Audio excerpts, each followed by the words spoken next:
Maharishi. Yeah? I have some questions concerning the relationship between the intellect and the emotions.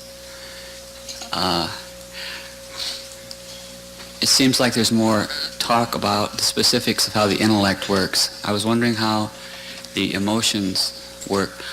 Is it true that all emotions are more subtle than all intellectual activity, no matter what the quality of the emotion?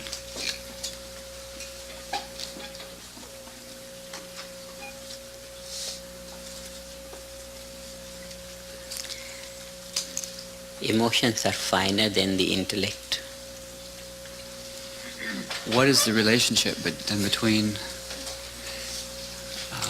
When the small child says, "Oh, I must have a car,"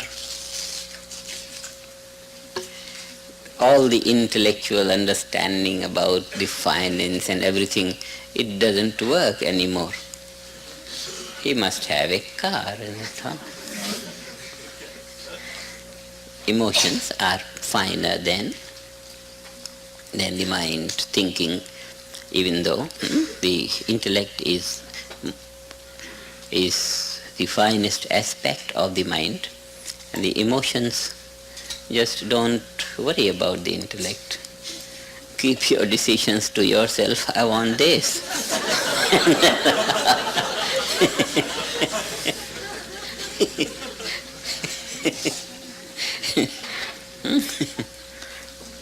Then all some man is a boss in his office, but at home he receives the slaps of his children. Emotions are more powerful.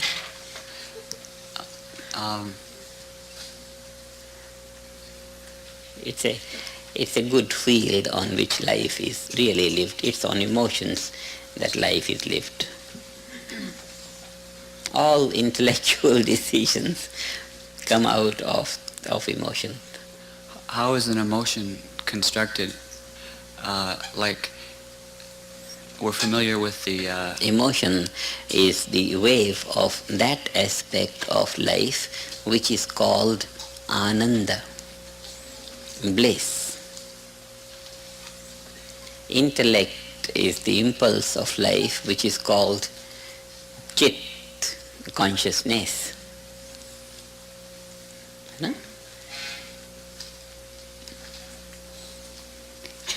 The absolute is that state of life, not impulse, but state. Absolute is that state of life which is called sat, that which never changes. Sat. So absolute is that state of life, which knows no change. Intellect is the impulse of that aspect of life which is chit, consciousness. Emotions are the impulses of that aspect of life which is ananda, bliss. It's a beautiful thing. They all are on the same level, but somehow life is more guided by bliss. The whole stream of life, every impulse of activity is guided by bliss. More and more and more. This is what is called evolution. More and more and more and more. It's evolution. And this more and more makes use of the intellect to support it. The intellect always decides in favor of more and more and more and more. This happiness, the impulse of happiness, drags along in its direction the intellect. So intellect serves emotions. Emotions don't mind which way the intellect will go. They drag the intellect onto it. It's by force, it's like that, makes use of it. So intellect becomes an instrument to bring fulfillment to emotion. Yes. How are emotions constructed? In other words, emotions are structured in bliss, just as knowledge is structured in consciousness. Well, emotions are structured in bliss. When we talk about a thought, there's an impulse that starts from either the outside or from the inside of the individual, and it comes in and hits the storehouse of impressions. And some thought then is generated, or some thought is generated. Yes. How would this work for? It is the feeling. That impulse which comes from outside is more on the level of feeling. It's very, very faint, absolutely faint. This is a sense of touch. You've said that love involves a sense of touch, or all emotions. Love or all emotions. No, I guess. it takes in everything. Love involves everything, all the senses, all the mind, all the intellect, all the emotions, it's the totality of life. Love is the delicate impulse of total value of life. Totality. Intellect is there, emotion is there, experience is there, everything is there. It's a very powerful, all-inclusive impulse of totality of life. In some ways, a sense of touch or feeling. Now, there is a proverb. What it is? Love is blind. When one gets focused on this thing, one is blind to everything else. Only that remains in consciousness. It takes the totality of life in its structure. That's why it's called Almighty God. Love is God. It takes in the totality of life. And the total value of life is associated with the Almighty Creator, God.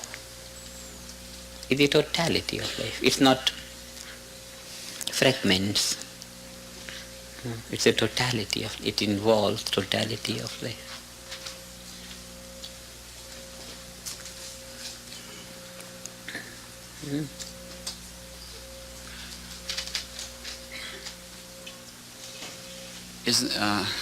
I thought I had heard you say before that the sense of touch, or the feeling of the five senses, the sense of touch or something is used.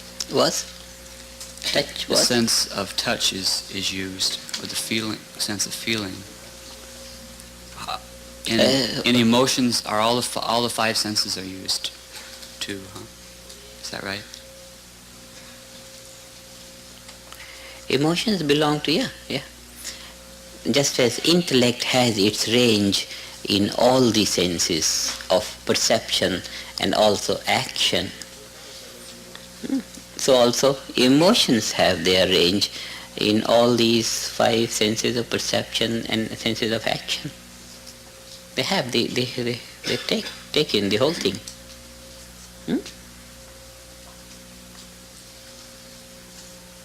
When we talk of intellect and emotion, even when we talk of mind, so crude,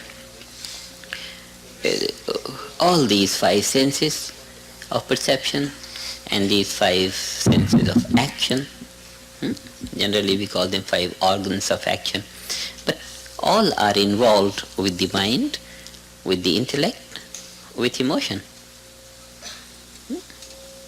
One sees a road and one feels so good, and immediately the hands go and feet run, pick it up. Nose smells and the eyes see, and the whole thing blossoms. Just that. So they belong to all of these senses. Is it possible to have some intellectual thought without some emotion? Or intellectual thought means decisive thought. And in decisions, emotions are deeply involved. When you decide, it's the force of decision takes in emotion. It's very deeply. Decision is never free from the grip of emotion. Decision is it's guided by emotion. Decision is guided by emotion.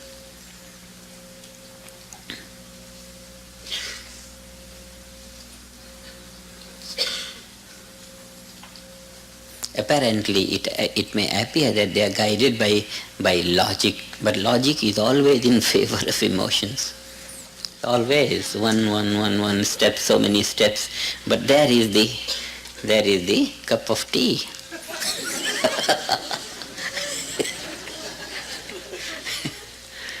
People say, no, he is not my cup of tea. This is more prevalent in England. In more conservative expressions. So that cup of tea is very, very important. It's all localized in emotion.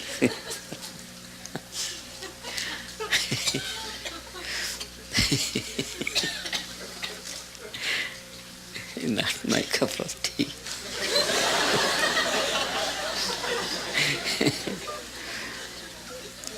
Decisions are motivated by emotions.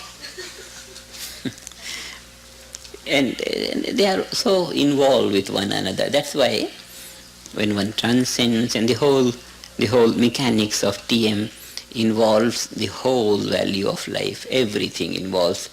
And because it involves everything, it develops everything, it enriches every aspect of life. That's why we say the holistic value of life is gained through TM. Holistic value, simultaneous development of all aspects of personality, all aspects of simultaneous development of body, mind and soul, if we want to use this expression. Otherwise, every aspect of life blossoms in fullness. It becomes enriched in every way. Emotions are a very fine aspect of life.